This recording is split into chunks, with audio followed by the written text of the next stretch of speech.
Pues muy buenas noches, muchas gracias por acompañarnos. A nombre del Instituto Interamericano de Investigación y Docencia en Derechos Humanos, me da muchísimo gusto que nos acompañen a este foro.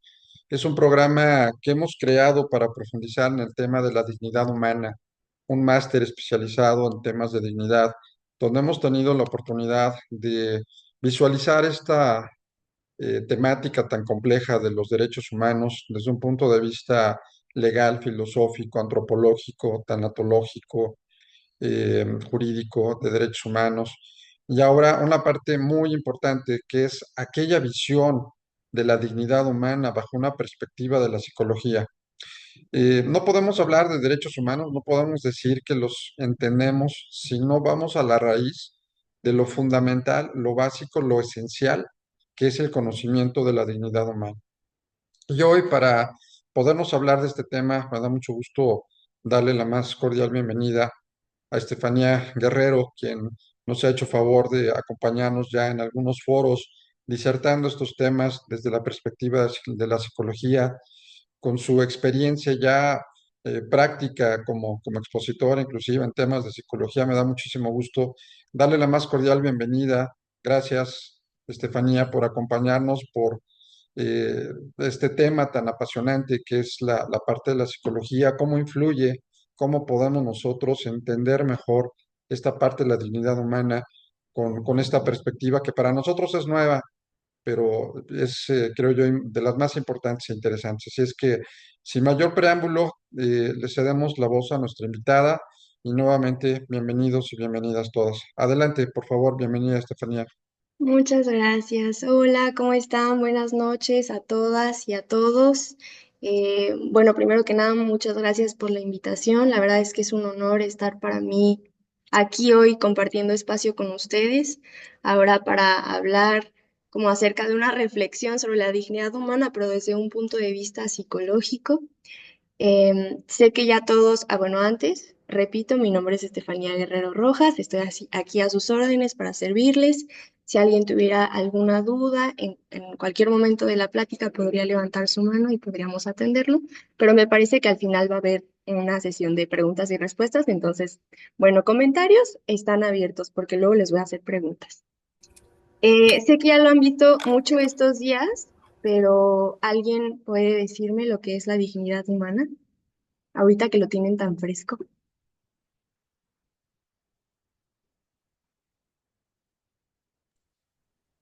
Si no, como en la escuelita, les preguntamos directo. Ah, A ver, pues Sí. la dignidad, perdón, muy buenas noches. Creo que por allí no me veo, por allí, ya. Buenas noches, muchas gracias por permitirnos estar en esta sesión tan importante. Pues prácticamente la dignidad humana es ese valor intrínseco que tenemos los seres humanos desde que nacemos, incluso yo podría decir hasta desde mucho antes en el vientre materno de nuestra madre. Eso es ese valor.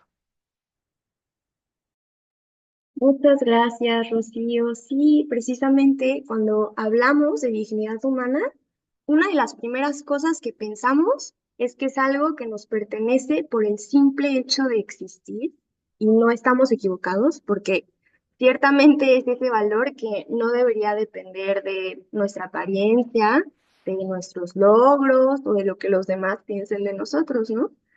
Pero yo quiero preguntarles a ustedes el día de hoy, ¿qué tan arraigada está esta percepción en su cabeza? ¿Qué tan conscientes estamos todos aquí en esta sala de que somos dignos aquí en nuestra mente? ¿No? Desde la psicología, la dignidad humana es mucho más que un concepto filosófico o incluso un derecho inherente. Es una vivencia cotidiana.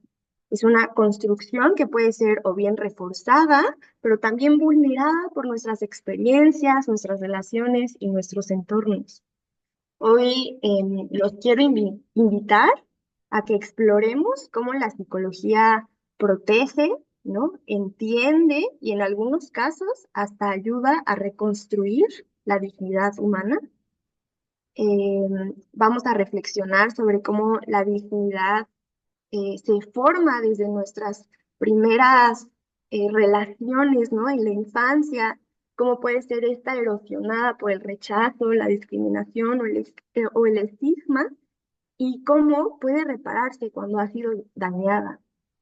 Yo les propongo que a lo largo de esta charla todos cuestionemos juntos algunas ideas y preguntas importantes como ¿es la dignidad algo que se nos da o algo que nosotros debemos construir?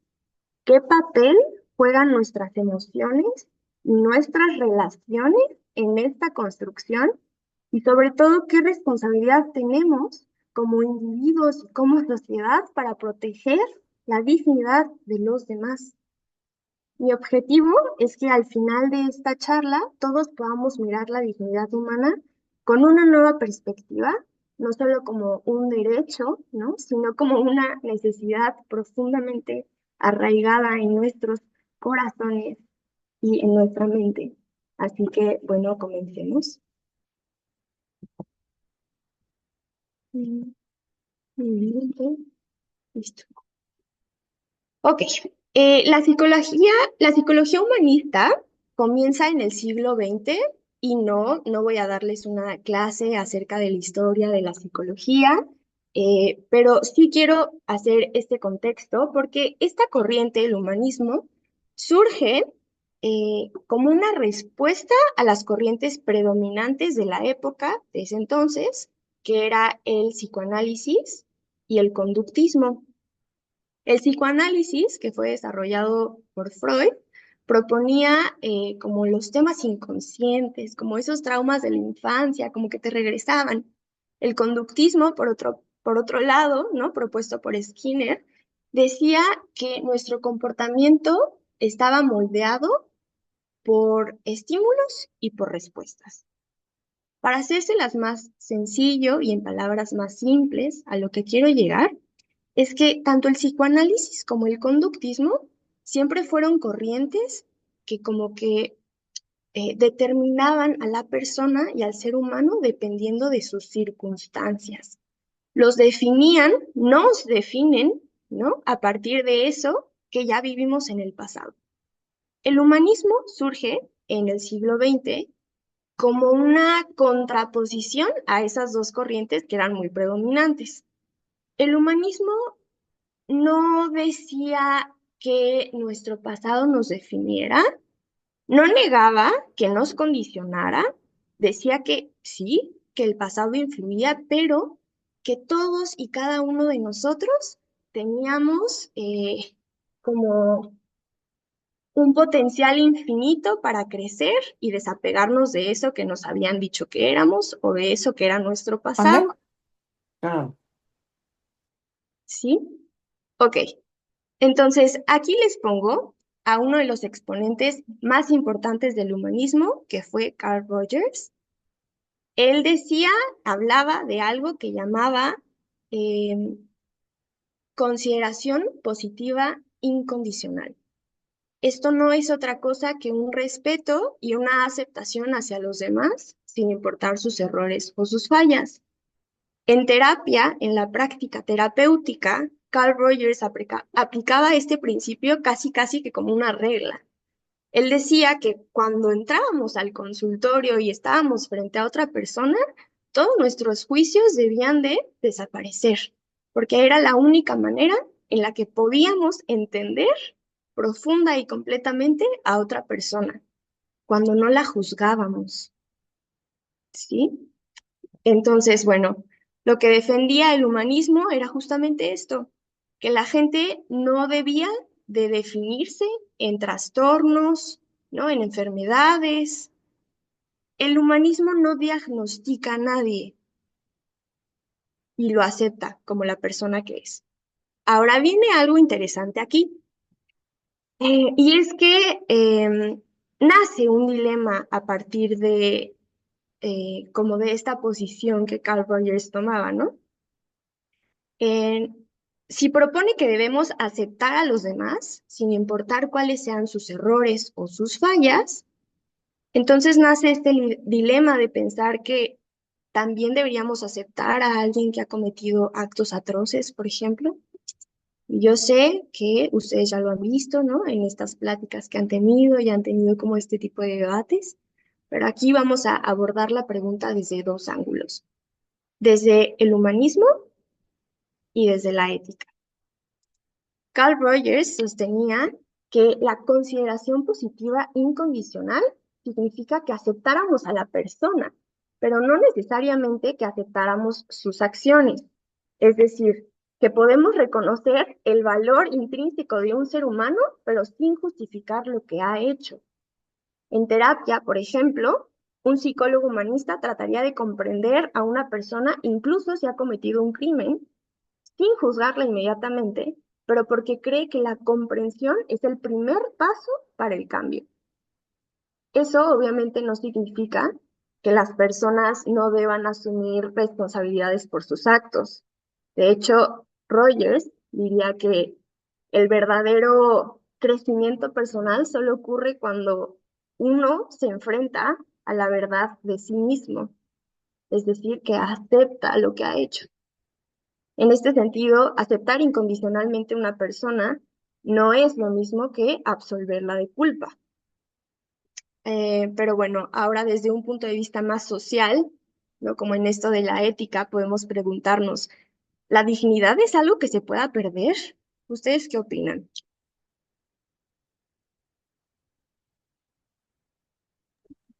¿Podemos perder la dignidad? No, buenas noches. No Hola, tengo buenas noches. problema. Soy Patricia Campos. Me gusto que una profesional tan joven tenga tan buen tema para desarrollar y que lo haga de esa manera. Te felicito. Y Gracias. considero desde mi particular punto de vista que no se pierde bajo ningún punto de, o sea, no hay manera de perder la No hay dignidad. manera. Y Ok, tampoco ha lugar a la falta de respeto. ok, La dignidad exige respeto y es el fundamento de los derechos humanos. ok, Gracias. muy bien. Muchas gracias. En efecto, la dignidad no es algo que podamos perder. Sin embargo, muchas veces cuando alguien comete un crimen, lo deshumanizamos, ¿no? Y entonces la sociedad empieza a llamarle monstruo, bestia, inhumano. Y esto nos lleva a otra pregunta, o sea, si consideramos que alguien ya no es humano, ¿qué nos da derecho a decidirlo? Erika, ¿quieres decir algo? Sí, gracias. Buenas noches. Perdón, Hola. voy manejando, por eso no pongo mi cámara. Coincido con la compañera y nada más abundaría en que de ninguna manera se puede perder, pero precisamente ahorita, como estás diciendo, cuando se encuentra culpable alguna persona, creo que de alguna manera esa dignidad sí se puede menoscabar sin perderla, es decir, señalado por la sociedad y todo eso. Entonces, en esa medida, puede la persona de alguna manera percibir que su dignidad está siendo menoscabada. Entiendo que, y yo también comparto que de ninguna manera la dignidad humana se puede perder en tanto a la definición que hemos visto y que hemos dicho que es inherente al ser humano. Entonces, sin embargo, creo que sí es importante decir, desde mi particular punto de vista, que por los acontecimientos que cada una de las personas vivimos, puede en algún momento sentirse, sí, o percibirse menoscabada esa dignidad. Gracias. Sí. Muy bien, muchas gracias. Sí, tienes toda la razón. La verdad es que la dignidad no es algo que se pueda perder, pero sí tendemos a, como decías, menoscabarla y entonces comenzar a llamarle a otras personas, como ya lo decía, monstruos, animales, bestias, ¿no? Son inhumanos. Pero de nuevo vuelvo a la pregunta, ¿quién nos da el derecho de decir esas cosas? Y aquí quiero abrir un paréntesis, perdón, em, para quizá hasta reflexionar un poco en cómo el lenguaje configura nuestro pensamiento, ¿no? Cuando uno se permite hablarle a otra persona, a un ser humano, y usar palabras como es un animal o una bestia, el lenguaje configura el pensamiento a tal punto que dejamos de considerar a una persona como persona. Entonces, si lo vemos como no persona, ¿qué va a pasar? Nuestro cerebro va a interpretar que entonces podemos cometer todo tipo de actos atroces, porque entonces ya no es una persona. No sé si me explico, pero Vamos a ir a eso ahorita. Pensemos en sistemas como la pena de muerte, ¿no? O la tortura. A menudo este sistema se justifica con la idea de que ciertas personas ya no merecen ser tratadas con dignidad. Pero la historia nos ha demostrado que cuando se empieza a decidir entre quién merece y quién no, se abre la puerta a graves violaciones de los derechos humanos. Este es el dilema ético que nos plantea la dignidad incondicional, ¿sí? Porque entonces la pregunta no solo es si una persona merece dignidad después de cometer un crimen o no, sino de si negarle esa dignidad nos va a hacer a nosotros mejores como sociedad, porque eso no lo garantizamos. Sí podemos y sí debemos condenar las acciones que son dañinas, pero despojar a alguien de su humanidad, más que nada yo creo que nos pone en peligro de perder la nuestra. Condenar, despojar a alguien de su humanidad nos pone en peligro de perder la nuestra. Sí, sí, por favor, adelante. Me viene a la mente la historia del niño que le comenta a su padre que qué pasaría, que si no sería bueno que se matara a todas las personas que cometen cosas atroces en el mundo. Y le dice, papá, ¿por qué no matamos a todas las personas que hacen cosas feas? Imagínate en qué mundo viviríamos. Y el padre le contesta, viviríamos en un mundo de asesinos. Entonces, creo Wow. que por ahí va la historia y bueno, esta es una reflexión que quise compartir y continúa. Perdón por la interrupción. No, muchas gracias. No lo pude haber dicho mejor y yo creo que de lo que estaba hablando quedó muchísimo más claro con el ejemplo que nos compartiste. Muchas gracias. Justamente era eso. Si despojamos a alguien de su humanidad, si empezamos a llamar a alguien como bestia, animal, ¿qué estamos haciendo con el pensamiento? ¿Cómo estamos configurándonos aquí adentro? Pero ahora quiero ir a algo ya no tan grave como eso, ¿no? Porque estos dilemas no se generan en temas así de grandes. Es decir, pensemos en los niños, ¿no? Un niño que crece sabiendo que es amado y aceptado por quien es y no por lo que hace, desarrollará una autoestima más sólida y una sensación de dignidad más fuerte. Pero quiero que reflexionemos juntos. ¿Le hemos transmitido este mensaje a nuestros hijos, amigos, pareja o personas cercanas? ¿Les hemos transmitido el mensaje de que son dignos simplemente por el hecho de ser y no por lo que hagan? ¿O tal vez sin querer les hemos hecho sentir que deben ganarse nuestro respeto o nuestro amor cumpliendo ciertas expectativas? ¿No? Porque no solo se pone a prueba este principio de la dignidad incondicional, ¿no? Este de acá.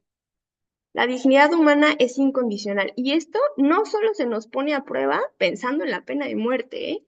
Se nos pone a prueba cuando nuestro hijo chiquito tira algo al piso accidentalmente y le gritamos.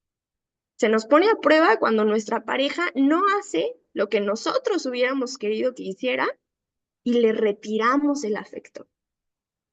¿En qué momento hemos fallado en tratar con dignidad a los demás sin siquiera darnos cuenta? Solo es eso, como que no a fuerzas todo tiene que ser en temas así de grandes. Y creo que muchas veces el problema cuando hablamos de estos temas importantes es que nos vamos, híjole, hasta acá.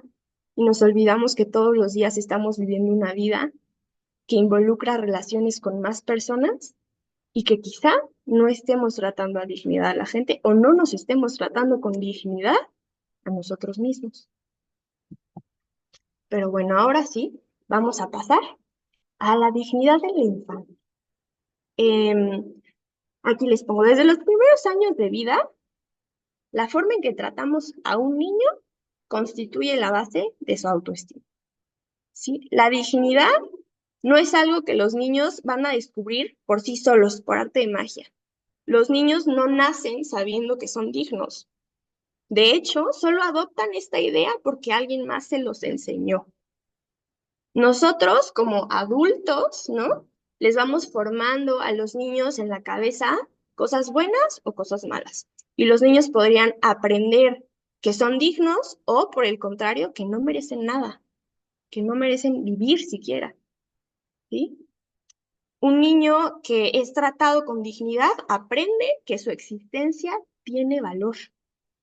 Un niño que es tratado con humillaciones, ¿no? Con agresiones, aprende a dudar de su propio derecho a ser. Quiero aquí hacer otro paréntesis para recordarles que la autoestima no se construye de elogios vacíos. Se construye con las experiencias de respeto y dignidad cotidianas que el niño vive. No basta con decirle, no, sí, eres súper valioso y súper inteligente, y luego, a los 2 segundos, estarle gritando, porque les juro, les prometo y les aseguro que todos, no solo los niños, todos, van a confiar más en sus acciones que en sus palabras. Por eso les recuerdo que la autoestima no se construye con elogios vacíos. Y bueno, yo creo que está un poco de más, ¿no? Decir que la forma en que construimos nuestra autoestima y nuestro sentido de valía, nuestra dignidad de chicos, obviamente va a influir en nuestra vida de adultos y en la forma en que nos relacionemos. ¿Alguien sabe lo que es el autoconcepto?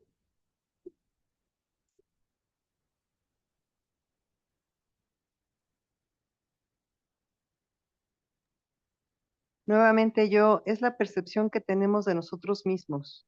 Muy bien. Precisamente es esa imagen que una persona tiene de sí mismos. ¿Y esta imagen creen que nacemos con ella?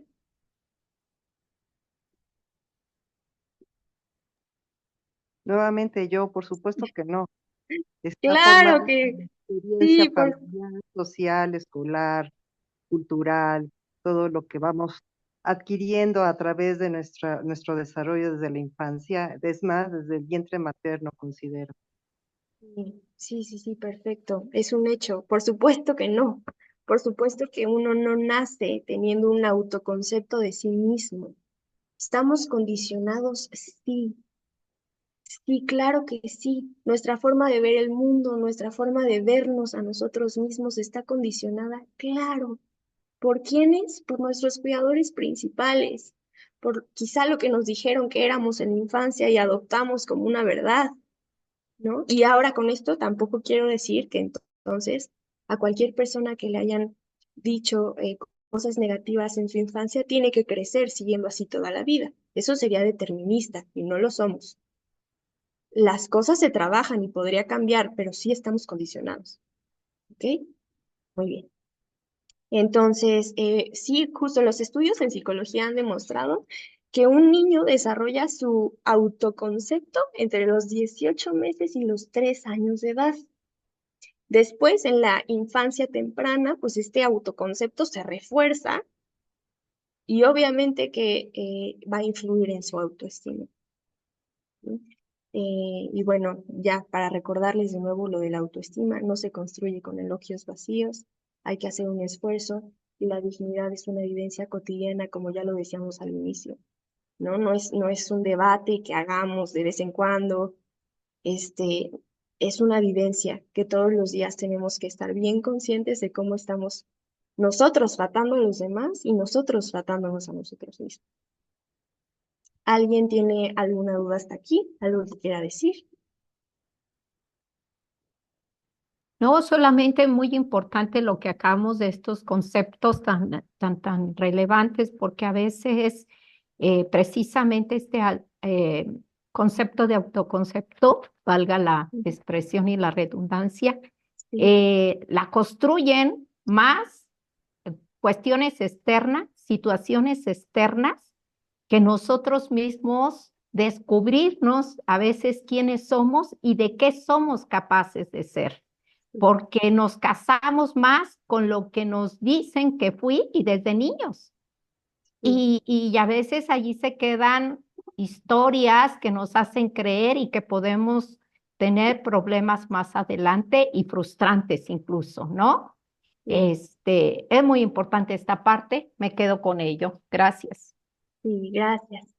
Justo como decía su compañera Rocío, yo siempre he dicho y siempre repito que todos somos cuentacuentos expertos. Todos y cada uno de nosotros sabemos contar historias, pero padrísimas.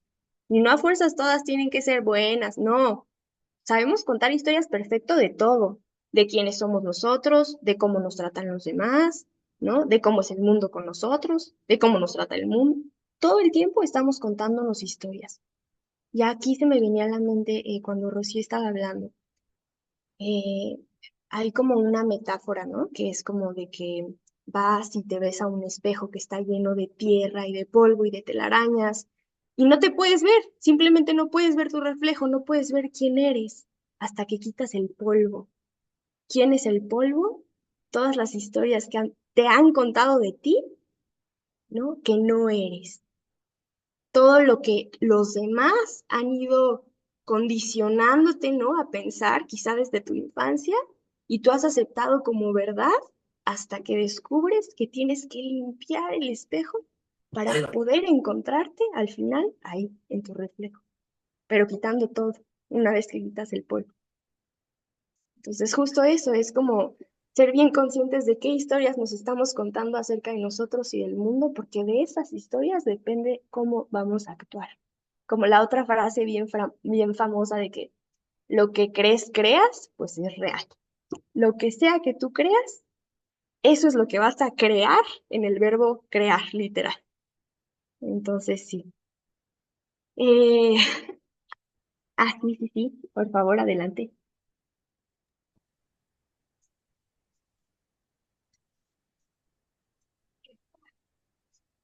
Ay, no se escucha.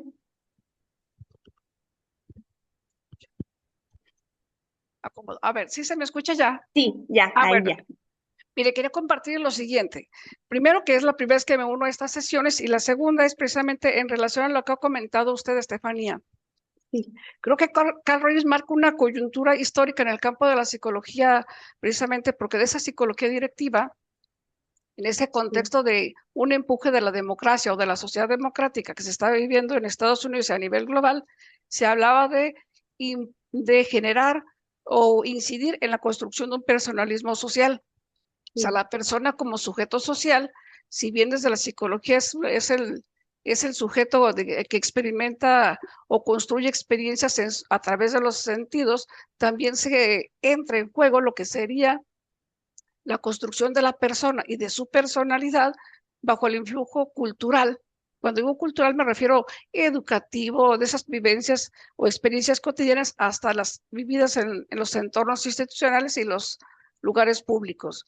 Sí. Yo creo que precisamente por eso esta tendencia de la psicología toma como referente precisamente esa construcción que se hace y se forja del individuo desde antes de nacer y en todos esos estadios de su vida, y se colocó como, o sea, la persona como sujeto público y su personalidad como cosa pública se pone con Carl Rogers precisamente en debate, porque cómo es que construyes y sobre todo cómo se relaciona con esa sociedad democrática que quieres. Y se hablaba de que este personaje, Carl Rogers, estaba provocando una revolución silenciosa precisamente porque pone a la persona de una psicología directiva, coloca a la persona en el centro y habla de una nueva cultura humanista para la humanidad, una nueva visión, pero necesitaba pasar por una nueva visión de la persona. Justo, sí. Sí, bueno, como constructo social, sociocultural e histórico también, histórico también. Sí. Bueno, pues, pero pues creo que es eso, y yo creo que se hace mucho énfasis en el papel de las emociones y esa emocionalidad y gestión propia de las emociones para tratar con dignidad a los otros, a las y a los otros. Gracias. Sí, sí, muchas gracias. Bueno, siempre todos están enriqueciendo mucho esta clase, pero justamente sí, el humanismo, como les comentaba, surge como wow, una contraposición a estas corrientes que habían estado predominantes, incluso se cambió el término, ya no se llamaba paciente, ¿no? A tus pacientes, ahora era cliente, y después de eso cliente terminó siendo persona, porque se ve a los seres humanos como personas y ya, ¿no? No se les determine nada, no es que estén enfermos y se tengan que curar, no es que yo los vaya a arreglar, es que las personas vienen a mí y ellos son dueños de su vida y de su camino, y ellos saben mejor que nadie lo que es mejor para ellos. Pero bueno, retomamos un poquito el tema. De aquí quería pasar a algo que también seguramente ya conocen, a lo mejor no el término, pero sí estoy segura de que ya conocen. En esto de la dignidad de la infancia, ¿no? Cuando un niño crece en un entorno donde su dignidad no es respetada, puede desarrollar una autoestima frágil, ¿no? Que en algunos casos lo hace vulnerable a la indefensión aprendida. Pero, ¿qué es la indefensión aprendida? ¿Alguien sabe?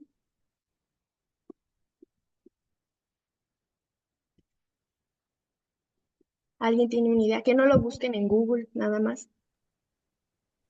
Oye, considero que la indefensión aprendida podría ser permitir que te lastimen, permitir que te sobajen, permitir chantajes, aceptar narcisistas y hasta darles la razón y sentirte siempre culpable de todo lo que sucede porque eres imperfecto. Supongo que va por ahí, pero como soy abogada, yo nada más estoy dando mi humilde opinión a una pregunta. No, está Ilústrame. perfecto. Muchas gracias. Sí, sí va por ahí. ¿Querían Ah, comentar algo más? sí, yo recuerdo, por ejemplo, hay y lo pongo, digo, no sé si por allí vaya, recuerdo precisamente cuando dice una madre, y lo voy a decir tal cual, con todo respeto a los que están presentes, es que eres un menso, ¿no? Eres un menso. Y el niño se casa con la idea de que siempre es un menso, un tontito, con esas palabras, porque así es el lenguaje.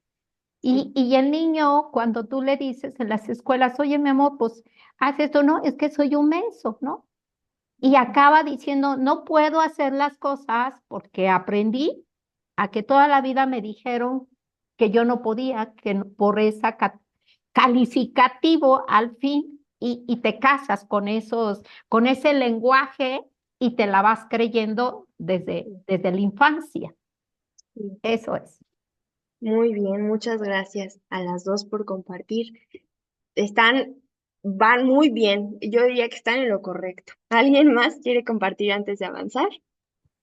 Bueno, no sé, bueno, levantar la mano. Mira, creo que también se relaciona mucho con esto que de esos acontecimientos que suceden diario, pero de tanto que suceden, deja de tomarse conciencia de que suceden. Entonces, al no tener conciencia de que suceden, ya no nos molesta, ya nos provoca malestar. Decía una vez que, bueno, en términos educativos, que si estamos, bueno, en un espacio donde hay mucho ruido, desde oír tanto el ruido, la primera vez nos molesta, pero acostumbramos a nuestro oído al ruido, a la experiencia sensorial del ruido, entonces ya no la estás oyendo, a pesar de que te está provocando trastornos, digamos, auditivos, afectaciones de salud y afectaciones emocionales y todo. Te afecta todo, pero ya no la escuchas y no eres consciente de que no la estás escuchando.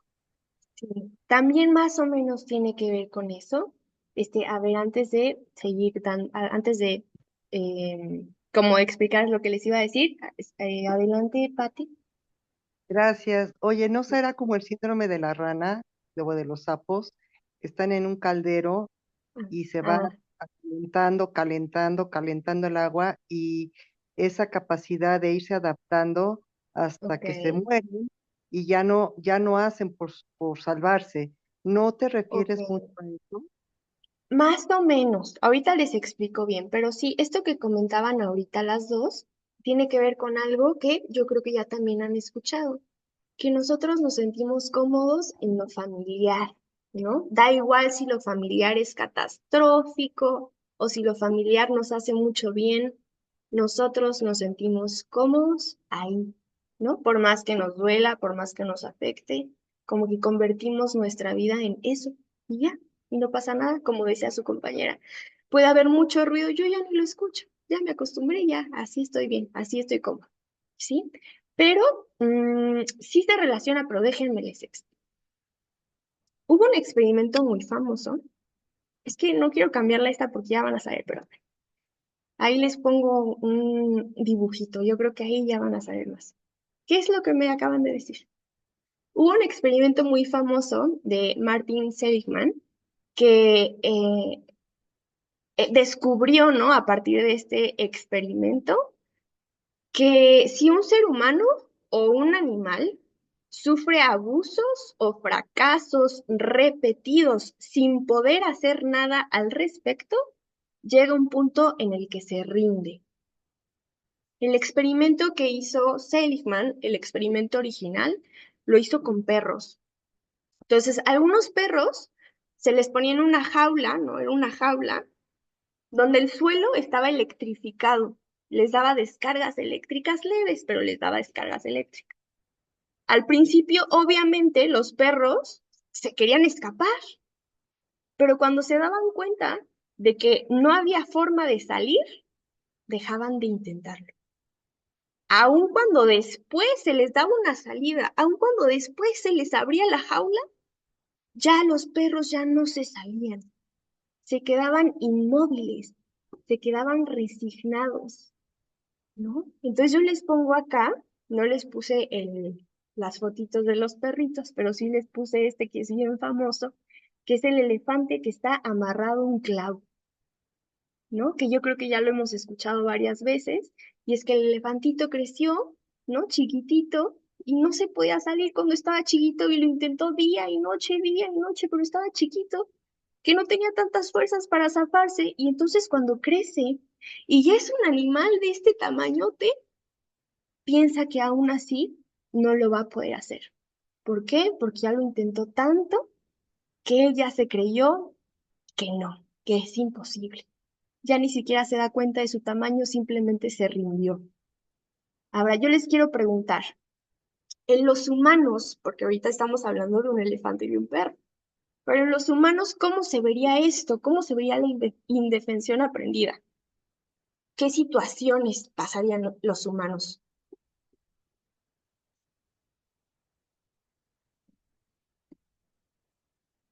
Si me permite, ¿Sí? maestra Estefanía, Hola, también coincido, muy jovencita y con muy buenos conceptos, y muy bien explicados, eso es lo que más me gusta. gracias. Quiero hacer a lo mejor una analogía, como algunos de los compañeros saben, soy abogada penalista. Mi lucha ha sido ahorita las mujeres en prisión. Ese es un tema que es mi pasión. Pero bueno, les quiero comentar nada más como ejemplo que este tema, justo esta parte de la indefensión aprendida, yo la utilicé en un lema, en un juicio oral, donde defendía a una muchacha, que ella está acusada de secuestro. Este es un caso real, totalmente real. Una chica de 24 años, casi a punto de cumplir 25, que ella se había graduado en diciembre del 2022, en diciembre. Le ofrecen un trabajo para que venga a Zacatecas a cuidar y a hacer el quehacer, más bien, perdón, a solo hacer el quehacer y dar de comer. Pero a donde llegó fue una casa de seguridad. A ella le dijeron que solo iba a estar un mes, le iban a dar 12,000 pesos. Ella necesitaba esa cantidad de dinero para poderse titular. Ella tenía de vacaciones el mes de enero y tenía que regresar en febrero. Ella dijo, sí, sí, se me acomoda. Una amiga le dijo que vinieran para acá, para Zacatecas, que ella es la que le consiguió el trabajo, ¿verdad? Pero desafortunadamente no fue así. Y mi lema en el juicio oral donde yo la defendí a ella fue una vida por vivir. Y uno de los temas torales que yo toqué fue este. Porque claro, la fiscalía la acusa de que ella estaba en el lugar, y sí es cierto, ella estaba en el lugar, a ella la detuvieron ahí, donde sacaron 3 víctimas, todo eso fue real, es real, la chica estaba ahí. El ejército, que fueron los que lo hicieron, que hicieron pues muy mal las cosas, pero bueno, al final las hicieron y les creyeron, la encontraron, dice que la encontraron en la cocina. Entonces, yo seguí esa misma teoría. Yo les decía al tribunal, ¿qué de malo estaba haciendo ella? ¿Qué?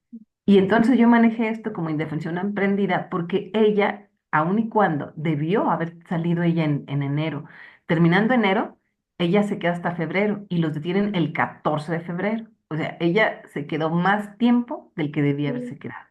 Entonces yo manifesté esto ante el tribunal señalando que ella tenía esta indefensión aprendida, porque aunque sabía el riesgo que estaba corriendo ahí, ella no podía hacer nada, porque no sabía exactamente dónde estaba. No sabía, la trajeron, sí, claro, a un municipio de aquí, estaban en un rancho, y entonces ella no sabía hacia dónde ir o qué hacer en un momento dado, y se quedó ahí. Desgraciadamente esto le valió pues tener una sentencia condenatoria.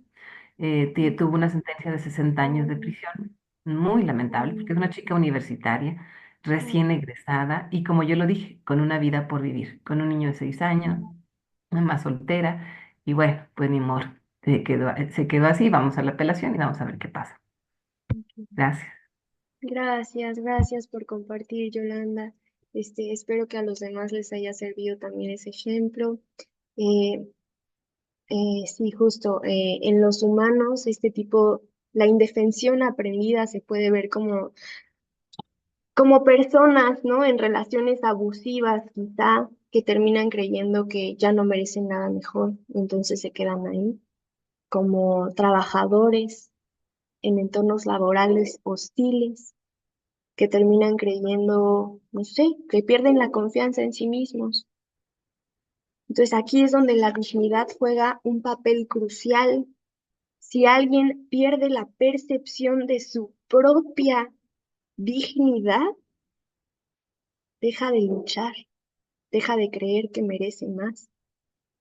¿No? Yo les quería compartir ahorita un ejemplo como para ilustrarlo mejor, que era, bueno, es un estudio de sobrevivientes de violencia doméstica. Se demuestra, ¿no? Se encontraba a partir del estudio que el factor que más determina si una persona logra salir de una relación abusiva no es la gravedad de la violencia, ¿no? A lo mejor pudiéramos pensar, no, pues si solo es una cachetada, a lo mejor se queda, pero si ya casi la mata, si ya casi lo mata, a lo mejor ahí sí se va. Pero se descubrió en este estudio que no depende de la gravedad de la violencia, depende de qué creen.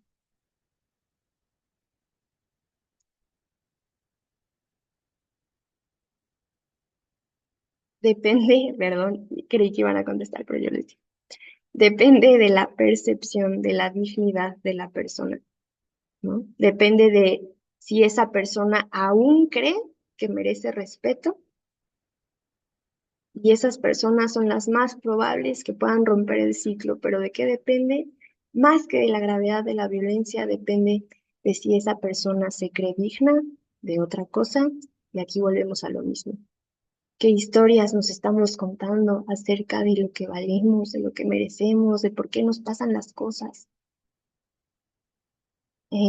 ¿Alguien ha visto, ¿no? O ha vivido situaciones en las que alguien dejó de luchar, incluso ustedes mismos, porque sentían o sentía que no valió la pena intentarlo ya? Yo creo que sí, si me permiten, bueno, voy a hablar del lado un poquito con todo respeto, a veces hasta de la propia familia. En mi Sí. familia, digamos, por la educación, los abuelos, me cuenta hoy, gracias a Dios, mi madre, que por ejemplo, la abuela es un sometimiento al hombre en ese tiempo, ¿no?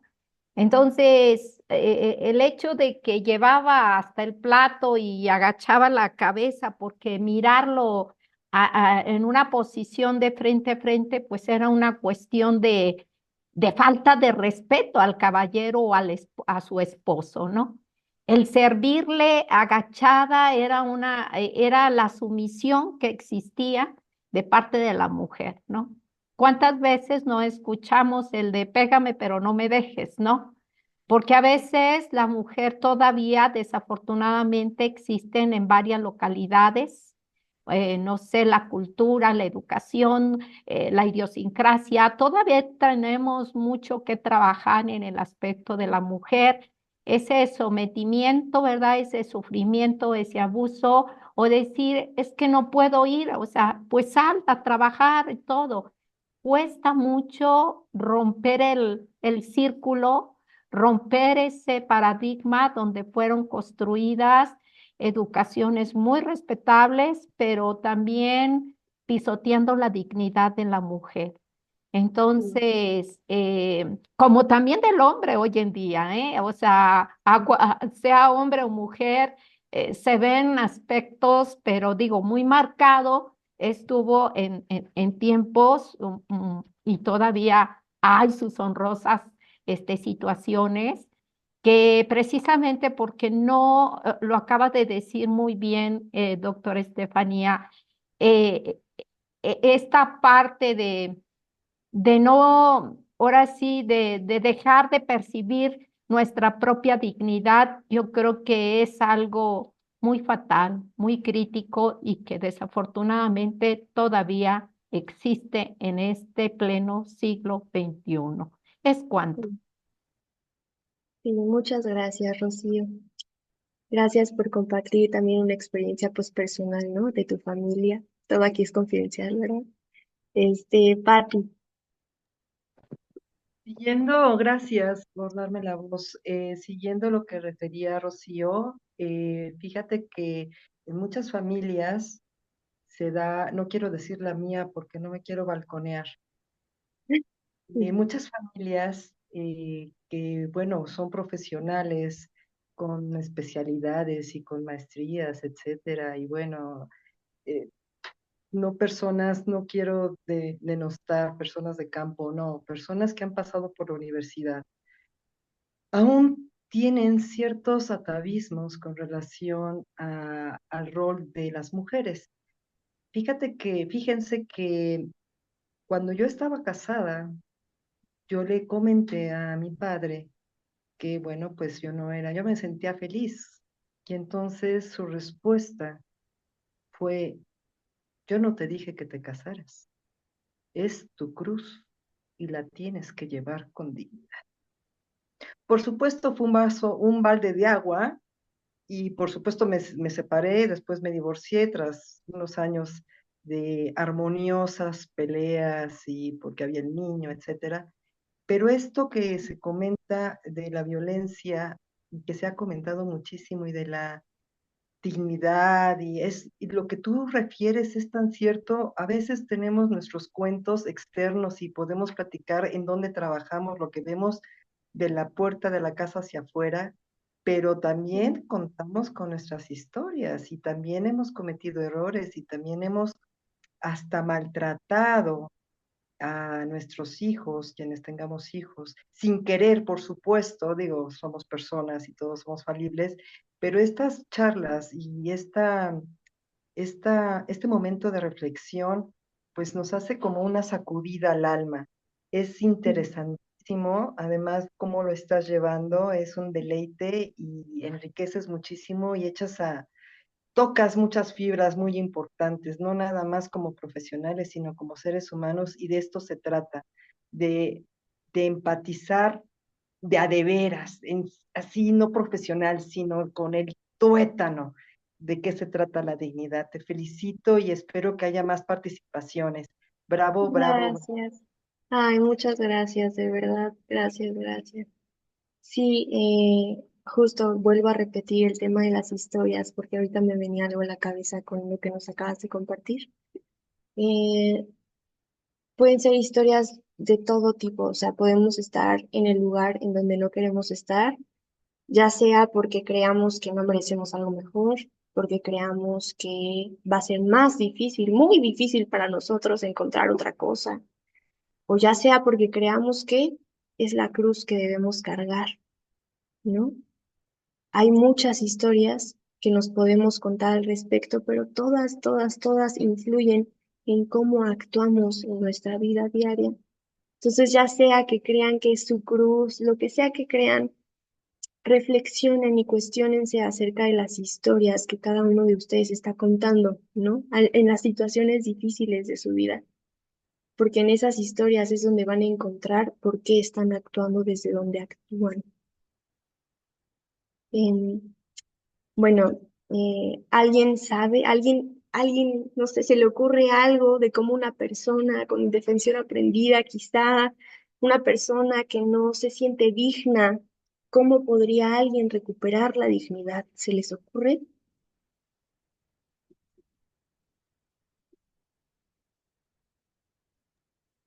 Ay, voy otra vez yo.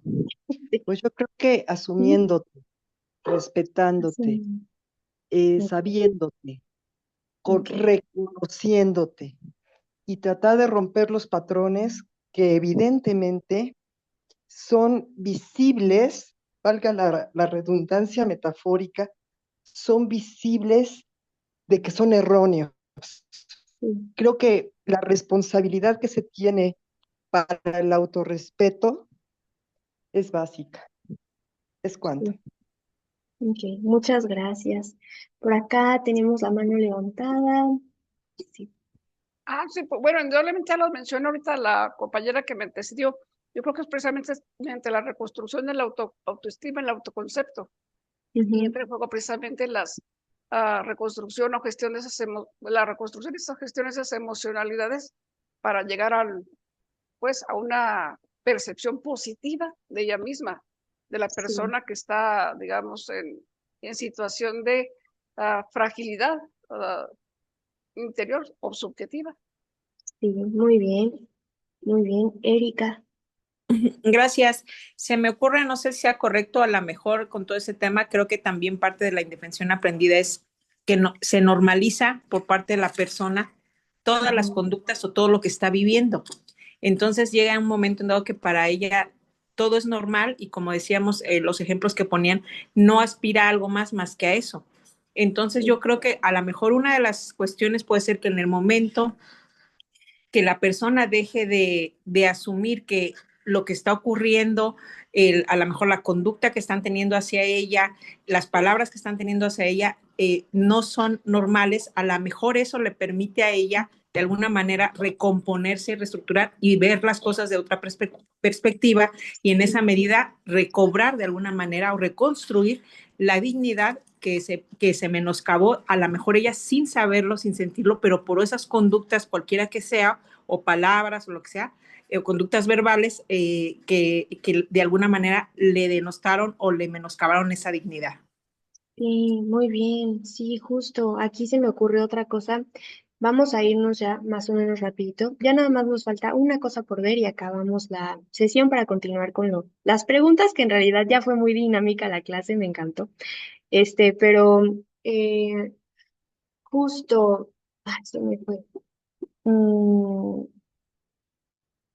muchas veces lo único que va a conocer una persona es dolor o abusos.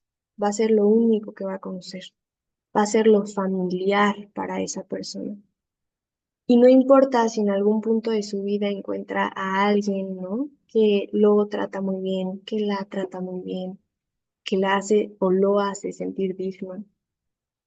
Al final las personas vamos a buscar lo conocido. ¿Por qué? Porque no somos conscientes de nuestros patrones.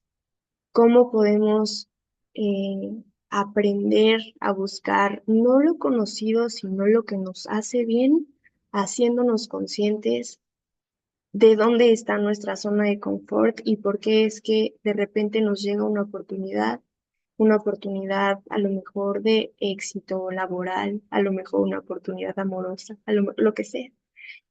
Nos va a hacer darnos cuenta de por qué a veces pasan esas cosas y nos caen muchas buenas y las rechazamos, ¿no? Y decimos, uy, no, la vida siempre es así, bien, se me va. No es que se te vaya, no es casualidad, es que tú estás rechazando algo, ¿no? Y muchas veces no somos conscientes de eso. Les voy a poner un ejemplo nada más de esto porque me parece muy interesante y creo que es algo que todos vivimos todos los días. Entonces, por eso voy a hacer un paréntesis para salirme un poquito del tema y darles un ejemplo, ¿no? Imaginen una persona que siempre ha creído que no es suficiente. ¿Por qué? Porque a lo mejor las otras personas le han dicho cosas, ¿no? En su infancia, de que lo comparaban, la comparaban. Eh, el punto es que creen que no es suficiente. Va a crecer, ¿no? En su vida adulta. Y entonces, aunque sea una persona súper capaz, súper inteligente, imagínense que un día le llega una oportunidad laboral padrísima que nadie desaprovecharía en su lugar, pero ella dice, o él dice, híjole, no, no. ¿Por qué? Porque trae aquí que no es suficiente. Iba a decir, es que ¿por qué me habrán escogido a mí? ¿Se equivocarían?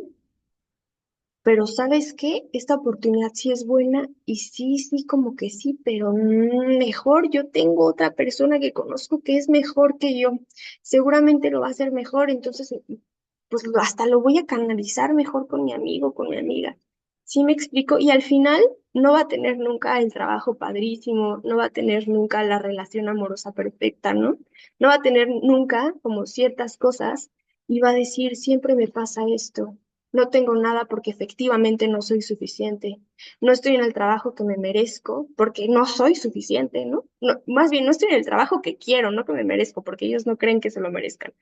No estoy en el trabajo que quiero porque no soy suficiente. No tengo una pareja y todos me dejan porque no soy suficiente. Pero ¿qué pasa? O sea, aquí nos damos cuenta de cómo el pensamiento configura nuestra realidad. No es que no sea suficiente, es que ella o él solito ha ido tomando decisiones en su vida para que le comprueben esa creencia. Si yo creo que no soy suficiente, me van a pasar cosas que me lo comprueben. Y no va a ser por otra cosa que por mí, ¿no? Hay una frase muy famosa de Carl Jung que dice, mientras no hagas consciente el inconsciente, dominará tu vida y tú le llamarás destino. ¿No? Yo le llamaré destino a que nunca me pasa nada bueno, porque creo que no soy suficiente sin darme cuenta de que yo he estado eligiendo esa vida para mí mismo todos los días con todas las acciones que hago. ¿Por qué? Porque mi cerebro necesita confirmar sus hipótesis. Mi cerebro tiene hipótesis, las quiere confirmar porque quiere saber que lo que pienso es real. Así de fácil. Entonces, por eso es que es tan importante checar nuestras historias, porque depende de lo que nos contemos, la realidad se va a presentar, ¿sí? Pero bueno, ¿alguien tiene algo que comentar ya para pasar a la última? Sí, por favor, adelante. Mira, bueno, comparto parcialmente esto que mencionas. Bueno, es correcto, más que también hay otros, digamos, otras vertientes en la psicología Sí, que señalan precisamente que, digamos, al ser constante esa minusvalía o sea, esa apreciación de minusvalía de una persona, sí, como constructo, digamos, sociocultural y experiencia vivida, interiorizada, intersubjetivada, indudablemente la persona está construyéndose un repertorio de, bueno, primero que va a vivir un entorno de riesgo. Entonces, desde el enfoque precisamente de cómo enseñar a que ella se vuelva una persona que reconstruye, sí es esto, pero también se habla que tenemos que estar presentes, que hace falta tener personas, que esa es una persona resiliente, sí, y darse cuenta que esos factores de riesgo, o tanto culturales como institucionales, o de la propia construcción intersubjetiva de la persona, están ahí. Son recursos. Y también están los sí, factores protectores. Entonces, los factores protectores tienen otro papel también que fue importante en esta reconstrucción, y mirándolo desde el enfoque de derechos humanos, eso se llama maltrato. Entonces, el maltrato es la violación de los derechos humanos, y el maltrato es reclamado precisamente con la otra parte, un buen trato. Si la persona aprende que tiene derecho a un buen trato, entonces cambia el juego de la forma en que se percibe, pero son constructos socioculturales. son Entonces, constructos, sí, sí, y esos constructos pues realmente hacen que al final de cuentas la persona es una construcción de los otros y con los otros. Entonces, sí, bueno, por eso te digo, también mientras entonces pasar del maltrato al buen trato, eso necesita volverse un reclamo. Y el reclamo también tiene que ver con cómo te aíslas, cómo reconoces los propios factores protectores que posees, que es la propia, qué idea de persona tienes de ti misma, a los otros, lo que te brindan las instituciones sociales y las otras, digamos, los que nos sí, sí, permiten sí, ser sujetos sociales. sí, sí, sí, toda la razón, muchas gracias. Bueno, ya nada más para irnos rápido, porque ya nos pasamos de la hora.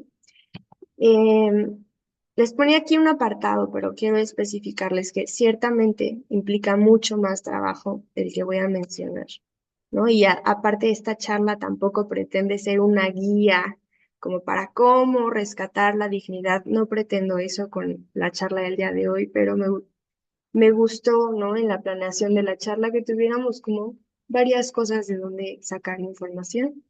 Pero justo, solo aclaro eso. En términos generales, puedo decirles que una de las maneras más poderosas de recuperar la dignidad es reconstruyendo la historia que nos contamos sobre nosotros mismos, que es algo que ya veníamos hablando.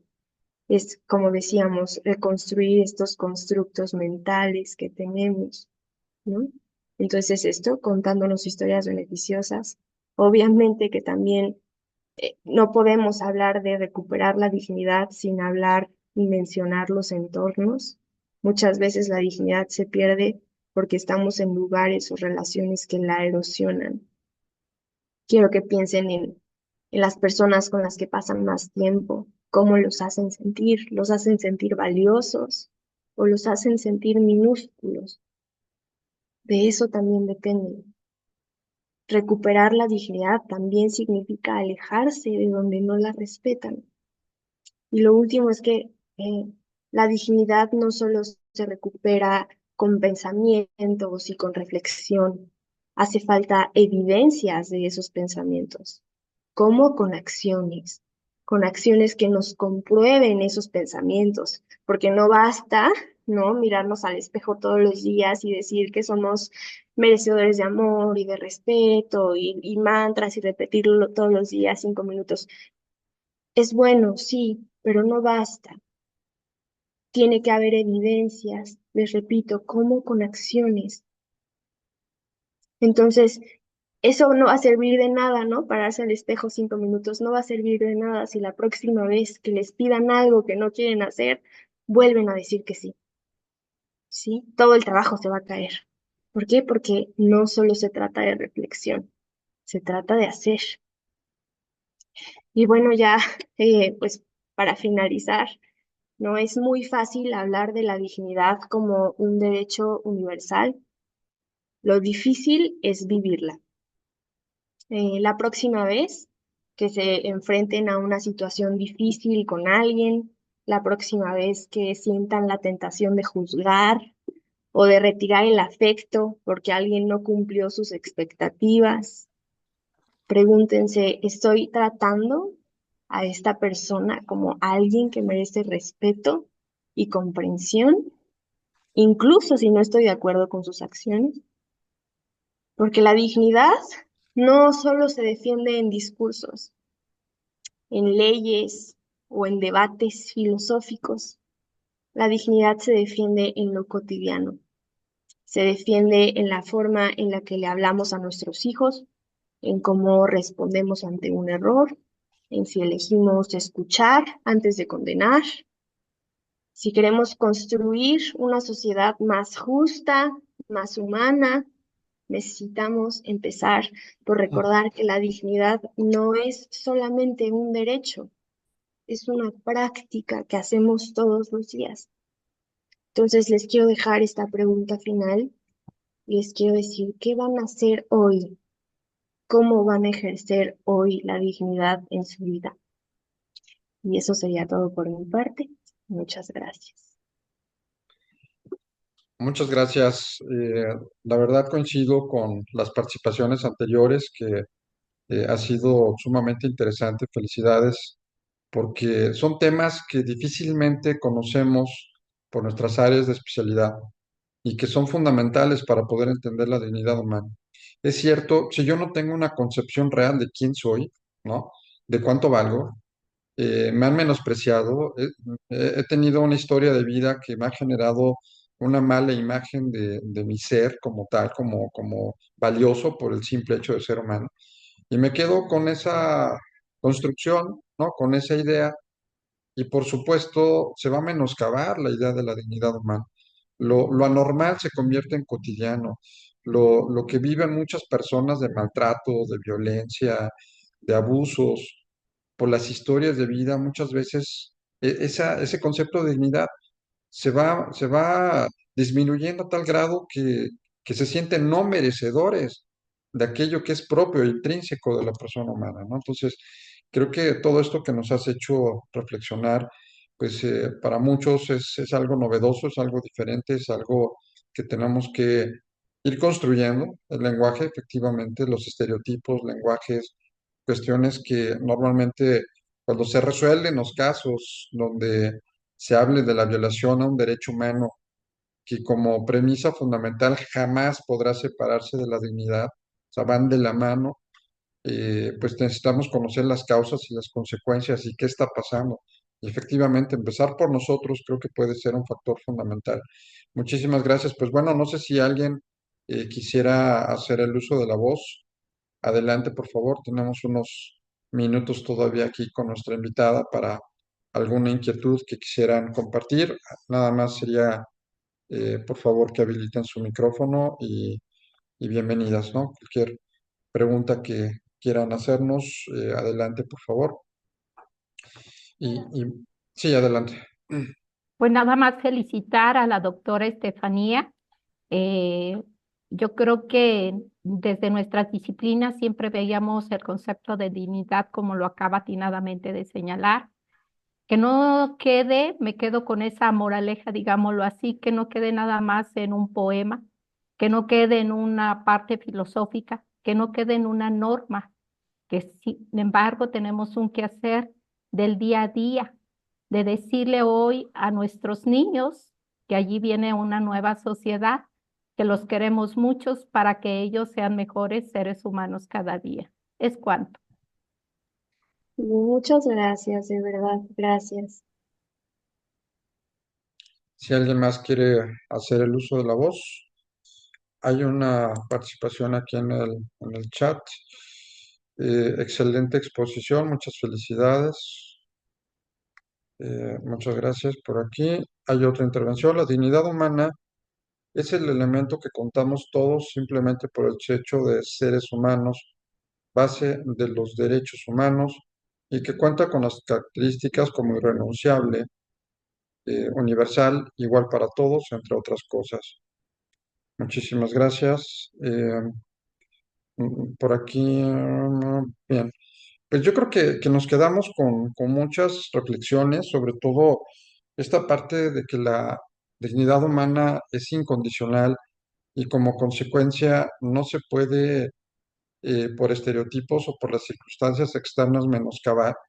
Y bueno, por aquí, por ejemplo, Yolanda, no sé si anda por acá todavía con nosotros, ella como experta en estos casos penales, estábamos platicando sobre una experiencia de cómo viven las personas que están sujetas a un procedimiento del cual las mantiene privadas de su libertad y que desgraciadamente la política que se ha generado es que como son delincuentes o como son presuntamente delincuentes, pues no se les debe dar una atención humana adecuada. Y es allí donde tenemos esa gran disputa de ojalá estos temas pudieran permearse en estos foros para que se sensibilicen, ¿no? Vean que pues todos tenemos el derecho a ser tratados como personas y que como ha sido una tradición el castigar a las personas que han cometido ilícitos, pues se vuelve como un ser que efectivamente no pierde, pero sí se ve vulnerada su dignidad por cuestiones que se justifican indebidamente por una circunstancia quizá de falta de sensibilización, ¿no? Entonces creo que son temas que debemos de irnos cuestionando. Por aquí otra participación en el chat, muchas felicidades, me encantó, saludos desde Texas, muy bien, por acá, saludos desde Texas. Y bien, no sé si haya algún tema por ahí que quieran previo a cerrar la sesión, algo que quisieran comentar sobre esta parte de la psicología, cómo poder entender bajo esta óptica que pues son elementos día a día, como nos comentabas, ¿no? Que se van construyendo, que se van generando y sobre todo eh, la forma, creo que muchos de nosotros no habíamos visualizado que el constructo, como efectivamente decía la doctora Magallanes, el constructo que debe generarse hoy día es diferente a lo que se ha transmitido por generaciones, inclusive a través de la historia, a través de la experiencia del hombre. Lo que decía Rocío, esta parte del respeto que se tenía, entre comillas, respeto en los matrimonios al hombre por ser la cabeza de la familia, denigrando por una deuda histórica de muchos años a la mujer, cuando pues obviamente no es una situación justificada de ninguna manera, ¿no? Entonces, son ideas que creo que debemos de ir fortaleciendo, de ir madurando. Y bueno, pues si no hay alguna otra participación adicional, pues no sé si quieras darnos alguna reflexión de cierre para concluir esta sesión. Estefanía, si tienes algunas palabras para cerrar esta ponencia que ha sido sumamente enriquecedora y muy reflexiva, y felicidades de antemano por tu exposición. Muchas gracias. No, pues nada más, ojalá que les haya gustado mucho a todos, que todos hayan logrado irse con una perspectiva distinta de la que llegaron, ¿no? A lo mejor no fue muy similar a otras pláticas que ya habían tenido. A lo mejor tocamos temas distintos, como más personales, quizá, más de su vida cotidiana. Por ahí decían, tocamos fibras justo más personales en el tema de los hijos, ¿no? A lo mejor. Y entonces, pues justo nada más eso. Me alegra mucho haber estado aquí, haber compartido espacio con ustedes. Muchas gracias por la atención que pusieron, por todos sus comentarios. La verdad es que enriquecieron muchísimo esta clase y no hubiera sido lo mismo si no hubieran estado ustedes. Entonces, pues muchas felicidades a todos. Pues muchísimas gracias. Nuevamente reiterarte nuestro agradecimiento por haber estado con nosotros, por haber ilustrado con estos temas tan interesantes desde el punto de vista de la psicología. Y pues todo nuestro agradecimiento, nuestro respeto y muchísimas gracias, Fanny, nuevamente por haber estado con nosotros. Por aquí, bueno, algunos comentarios, felicidades, muy buena tu plática, gracias. Bueno, pues todos los mensajes del chat que pues enriquecen obviamente tu gran labor y tu gran esfuerzo por explicarnos desde el punto de vista de la filosofía. Pues muchísimas gracias nuevamente, muy buenas noches a todos y a todas, gracias por acompañarnos y pues nos vemos en la siguiente sesión. Que pasen muy buenas noches. Muchas gracias, Fanny, nuevamente. Gracias, adiós, buenas noches. Buenas noches a todos. Gracias.